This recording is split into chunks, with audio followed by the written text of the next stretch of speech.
ప్రతి ఇంట్లో తులసి కోట ఉండడం మనం గమనిస్తూనే ఉన్నాం. అయితే చాలా మందికి వస్తున్న సందేహం ఏంటంటే తులసిని ఏ వైపుగా ఉంచితే మంచిది అని. వాటికి సమాధానమే ఇది.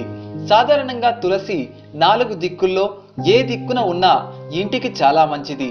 అయితే ఈ 4 దిక్కుల్లో తూర్పు వైపు ఉంటే సౌభాగ్యవతులుగా ఉంటారట స్త్రీలు. ఇక పడమర వైపు ఉంటే ధనం ప్రాప్తిస్తుందట. దక్షిణం వైపుగా ఉంటే మోక్షం వస్తుంది. ఉత్తరం వైపు ఉంటే మంచి జ్ఞాపక శక్తి సద్బుద్ధి కలుగుతుందని పండితులు అంటున్నారు. ఇక తులసిని పూజించే స్త్రీలు అత్యంత శుభ్రతను పాటించాలి. ఇక బహిష్టు సమయంలో తులసిని ఎట్టి పరిస్థితుల్లోనూ ముట్టుకోరాదు. తులసి చెట్టుకు పోసే నీరు తాజా నీరు అయి ఉండాలి. ఒకవేళ తాజా నీరు లేనట్లయితే ఆ నీటిలో కాస్త పసుపు కలిపి పోయాలి. మరీ ముఖ్యమైన విషయం ఏంటంటే మీరు తులసి చెట్టుకు దగ్గరలో తలదువ్వుకుంటే ఆ వెంట్రుకలు గనక పొరపాటున తులసి చెట్టుకు చుట్టుకుంటే మీరు అనారోగ్య